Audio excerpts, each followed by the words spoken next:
अनेकांच्या पोटातील ओठावर येणाऱ्या गुपितांची बिनधास्त मांडणी करणारं बातमीपत्र। घटना आहे ती घटना लक्षात ठेवून याचा राग मला ठेवून संपूर्ण प्रकरण झालं। त्यांनी कशाचाही राग कशावरही काढावा, माझ्याशी मला काही घेणं नाही। मी प्रकरण काढत राहील। सगळे व्हिडिओ स्पष्टपणाने दाखवत आहेत चुका कोणाच्या आहेत। माझी चुकी असेल तर मी उभ्या महाराष्ट्राची सभागृहात नाही, गेटवे ऑफ इंडियात जाऊन महाराजांच्या चरणी जाऊन माफी मागेन। आणि म्हणून मी कुठेही खेद व्यक्त केला नाही, तर म्हटलं फक्त मला वाईट वाटतं की असले प्रकारे सभागृहात करतात। आम्ही 25 वर्ष सभागृहात आहोत।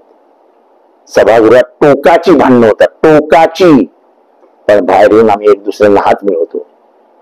आमचं आणि अनेक सत्ताधारी पक्षाच्या आमदारांचं मंत्र्यांचं वाजत असतं, म्हणून आम्ही एक दुसऱ्याचे शत्रू नसतो, शत्रुत्व नसतो, द्वेष नसतं, वैर नसतं।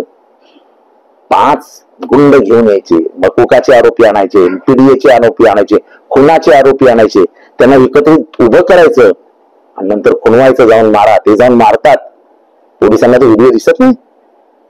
मी नावं देतो ना कोणी मारलेत त्याचे, मी नावं दिलेली आहेत ऑलरेडी। त्या पोलिसांनी आजपर्यंत कोणाला बोलवलं नाही। आजही मला एक शिव्या घालणारा फोन आलाय, तर आता मी थोड्या वेळाने वायदल करीन। काय घाणेरड्या शिव्या देतात, काय घाणेरड्या शिव्या देतात, त्याचे काय आम्हाला फरक पडत नाही। पण हेच राजकीय संस्कार पहिला जन्माला घालतात तुम्ही। आपण सत्तेत आहोत, पाहिजे ते करा, असा संदेश तर सत्ताधारी देत नाहीत ना। शरद पवारांना बोलले तेव्हा सत्ताधाऱ्यांच्या वरिष्ठ नेत्यांनाही अडवायला पाहिजे होतं। त्यांच्या मुलीच्या सासूबद्दल बोलले, त्यांच्या मुलीच्या पतीबद्दल बोलले, तेव्हाच वरिष्ठ नेत्यांनी अडवायला हवं होतं। ज्या उद्धव ठाकरेंना च्या वडिलांना सूर्याजी पिसाळाची उपमा दिली, तेव्हा ज्यांनी तुम्हाला सत्तावर आणलं, निदान त्याची आठवण ठेवून तरी अडवायला पाहिजे होतं।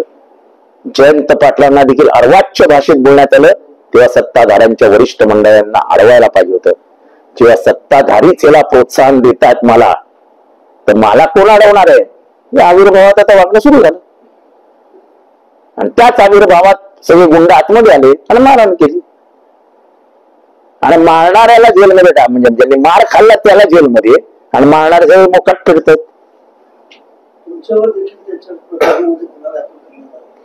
मला माहित आहे माझ्यावर काय गुन्हा आहे।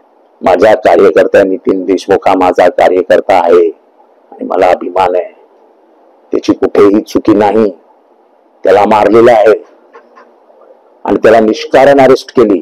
त्याच्या विरुद्ध जर मी त्याच्या बाजूने मी जर उभं राहिलो नसतो ना, मला उभ्या महाराष्ट्रातल्या कार्यकर्त्यांनी थोपडावला असता की हा कसला नेता, मी कार्यकर्त्यांचा माणूस आहे।